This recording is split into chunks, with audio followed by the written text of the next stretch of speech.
Hello and welcome to another European Agenda program. Today we have a very important issue about Turkey's war crimes, and one of the applications has been done to United Nations. I would like to welcome my guest first, lawyer Johan Heymans. Dear Johan, thanks for joining us today. I'm very happy to do so. Thank you. So you and your lawyer office has been done this very important, huge step forward about the chemical weapons investigations in Kurdistan. Kurdish freedom fighters shared images and proving that various chemicals were used by the Turkish state in the region against Kurdish freedom fighters.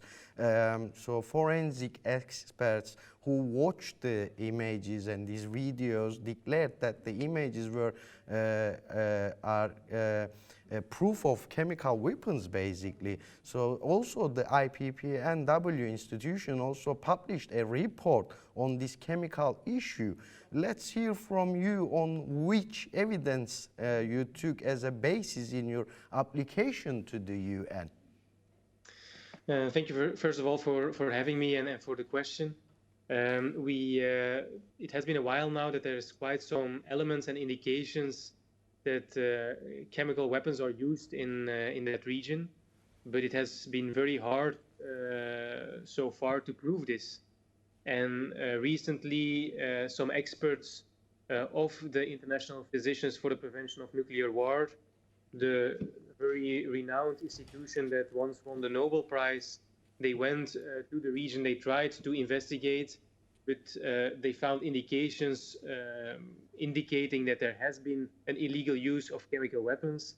And that source, the report of October of this year, has been our primary source to ask if we don't know what is happening, but such an important institution states that there is something going wrong and that there are violations of the Chemical Weapons Convention, well, then this needs to be investigated. Yes, thank you. Also, just to underline the evidences that you focus on, what are the evidences as a lawyers that you focus on this application to the UN? Well, we have taken into account different elements, different sources, but the most important, because of the reputation and the independence that goes with it, are the elements that were listed in the report of the International Physicians for the Prevention of Nuclear War. What were these elements? Well, there were 4 of them. First of all, and that's also quite a strong statement, I think, is that the Turkish Defense Minister, Hulusi Akar, explicitly indicated that tear gas was used during a military operation in northern Iraq, which is a violation of the Chemical Weapons Convention. Then there's also some materials that were found in areas that were abandoned by the Turkish army, containing notably containers with chemical substances that can be used for chemical warfare. And then also gas masks, which also shows that if you have a need for gas masks, that you are using chemical substances and illegally using chemical substances. And then finally, there was also a video taken in July 2022 in the Verksele region, showing Turkish soldiers preparing some kind of gas pumping device near a cave which would be used by Kurdish fighters. And that's also an indication that there would be a use of illegal chemical weapons. But probably there's much more than that. Yes. Also, you read out very clearly the IPPNW's report about it. What was the most important sections, most important points on that report to underline what was the important parts of that report? Because that report also gave you evidences as well to show them to United Nations. Of course. The evidences that I just mentioned, they are coming from this report. But I think what is most important about this report is that it says that there needs to be a fact-finding mission by the United Nations. that is something that this institution does not do lightly. They are independent, they are very well known internationally. As I just said, they won the Nobel Prize, so it's an institution that is very well recognized among all member states of the United Nations. And if they come to a conclusion that there needs to be a fact-finding mission, then we need to do so. Thank you. Another important question is, what is your basic request in the application to the United Nations? How will this legal process work? Well, so this is only a first step in the sense that what we asked to the Secretary General, and that's what I have been repeating for a few times already, is that we need a fact-finding mission. The United Nations Secretary General can send a delegation to the region to investigate these allegations of the illegal use of chemical weapons. That's what needs to be done. Then we know whether certain crimes have been committed or not.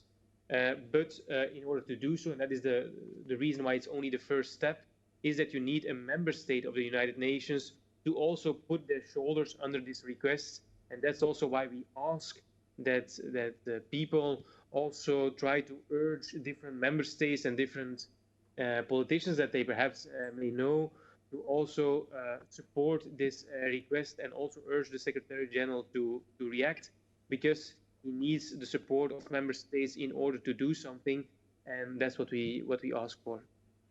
Also, as a lawyer, once we find you, I would like to ask you that as well. The war crimes, very shortly, very briefly, the war crimes, how they are being proved, and what needs to be done to prove the Turkey's war crimes in the region and the use of chemical weapons, not only the way to send there the OPCW members to do that investigations, but what else needs to be done in a legal way? What is the process? Very shortly, please.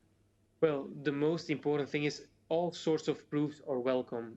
Video clips, statements, containers that are found, pictures, all those things are very welcome, but the most important thing is that we find ways to prove the independence of the proofs and the credibility of the proofs, because that has been the challenge in the past so far, that people claim that these evidences were tampered with, and the best way to independently gather this evidence is by relying on independent experts. Thank you. What is the international law equivalent of these crimes committed by the Turkish army? Turkey denies these war crimes, but what kind of sanctions can be applied to Turkey if the case is brought to the international court? So if that war crimes of Turkey goes to the international court, what kind of sanctions will Turkey face, basically? Well, there are different possibilities. It's always international politics, so it's hard to obtain really people who are being held responsible. What is sure is that if they illegally use these chemical weapons, that they are in violations of international conventions like the Chemical Weapons Convention. The pressure that the United Nations can apply in terms of sanctions, political pressure, and so on, is also very significant in that regard. And we are also exploring, but that's more in general. And we have spoken about war crimes as an international criminal court that goes over these kind of crimes in general, not specifically focused on northern Iraq, but we have been working very hard lately, but we'll hear more about this in the coming months, about a complaint to the International Criminal Court to challenge notably crimes against humanity and potentially also war crimes that have been committed by Turkey. So there's different ways to obtain a result and to obtain responsibility. Do you see this as possible in the current legal situation? Because in a political way, most of the European countries are keeping silence on Turkey's war crimes. So in a legal situation, in the current legal situation, do you see this process as something possible? But first of all, we are lawyers in the sense that we look at the law and we see whether this law has been respected or not. And one of the things that I've learned during my human rights work in different countries is that you always need to continue fighting for justice. because if everybody waits until the right political moment is there, you will never do anything. And so I think it's very important for people in general and also lawyers to look at the law, and if you see things that are not in line with the legal framework, is that you react, you speak up, you try to challenge these violations, and then eventually we believe that justice will be rendered. Thank you. Finally, you had an initiative, and you, with your lawyer office, you done this application. You applied to the United Nations to make these chemical weapons investigations and war crimes as well. Do you have a call for other international law and related institutions to take action on this issue? Well, as I said, the most important thing that needs to be done right now to support this request is that different lawyers, human rights organizations, other individuals try to contact the different member states of the United Nations in order to convince one of these member states to also support this request for a fact-finding mission, and then the project and the request can really move forward, and the fact-finding mission can take place, and we will know what has happened in that region, which is what we all are looking forward to. Thank you, dear Johan. Also, is there anything else you would like to add on about this process, about this application? Anything I didn't ask that you would like to add on about this? Well, I think the important thing is that it's only a first step, and it's perhaps a small step in a way, because there's so much work that still needs to be done in terms of gathering evidence, mobilizing the international community to take action. But I hope that with the support of these different human rights lawyers and human rights organizations, we can really change something and make sure that the rules, the human rights framework, that it is respected. Lawyer Johan Heymans, one of the lawyers that make the application to the United Nations about Turkey's war crimes and chemical weapons. Thanks for joining us, and thank you for your valuable comments today. Thank you very much. Thank you.